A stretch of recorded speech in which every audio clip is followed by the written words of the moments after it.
తెలుగు రాష్ట్రాల్లో అతిపెద్ద lift manufacturer lifts ట్రై.com dealership కూడా ఇవ్వబడును.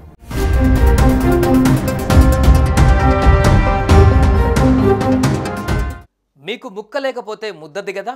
ప్లేట్లో చికెన్ పీస్ లేకపోతే చిరాకా? వారానికి కనీసం ఒక్కసారైనా తింటారా?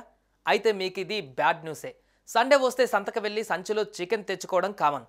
పొరుగింట్లో పొయ్యి మీద చికెన్ వండితేనే ఆ పొగలకి మన ఇంట్లో మన నోట్లో నీళ్లు ఊరుతాయి. ఇక chicken biryani, fried rice, KFC లాంటి వాటి గురించి చెప్పనవసరం లేదు. పిల్లల నుంచి పెద్దవాళ్ళ వరకు లొట్టలేసుకుంటూ తింటారు. అది మార్కెట్లో చికెన్కి ఉండే క్రేజ్. అలాంటి చికెన్ లవర్స్కి తాజాగా షాకింగ్ న్యూస్ తగిలింది.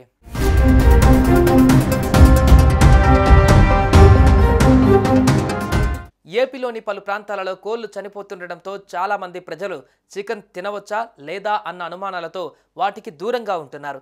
ఇప్పటి వరకు గుర్తించని ఓ వైరస్ జాతి కోళ్లకు సోకుతుండటంతో కోళ్ల ఫారం యజమానులు కూడా ఆందోళన వ్యక్తం చేశారు.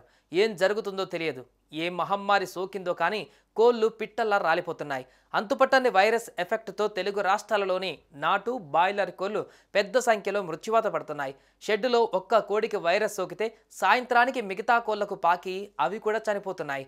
దాంతో కోళ్ల ఫారంల యజమానులు గతంలో ఎప్పుడూ లేనంత నష్టాలను చవిచూస్తున్నారు. వైరస్ కారణంగా కోళ్లు చనిపోతే ఆ షెడ్డులో 3 నెలల వరకు మరొక బ్యాచ్ పిల్లలు వేసే అవకాశం ఉండదు.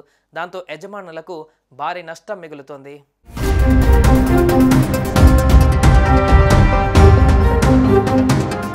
కోళ్లు చనిపోతుండటంతో కోడిగుడ్ల ఎగుమతి కూడా భారీగా పడిపోయిందని కోళ్ల ఫారం యజమానులు ఆందోళన వ్యక్తం చేస్తున్నారు. కోళ్లకు H5N1 అనే వైరస్ సోకినట్లు పశుసంవర్ధక శాఖ అధికారులు పలు అనుమానాలు వ్యక్తం చేస్తున్నారు. చనిపోయిన కోళ్ల శాంపిల్స్ను సేకరించి హైదరాబాద్కు పంపించారు. మృత్యువాత పడ్డ కోళ్లను రోడ్డు పక్కల ఊడ్చవద్దని అధికారులు సూచిస్తున్నారు.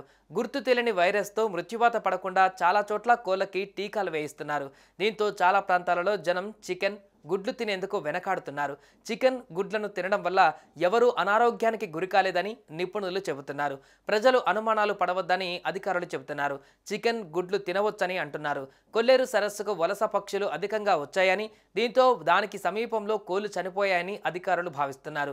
ప్రజల ఆరోగ్యానికి ఎలాంటి ఇబ్బందులు ఉండవని చెబుతున్నారు. ప్రజలు నిశ్చింతగా చికెన్ తినవచ్చని చెప్పారు. కాగా పెరవలి మండలంలోని కానూరు అగ్రహారంలో అధికారులు 80 కోళ్ల నుంచి శాంపిల్స్ సేకరించారు. వాటిని భోపాల్లోని హై సెక్యూరిటీ ల్యాబ్కు పంపారు.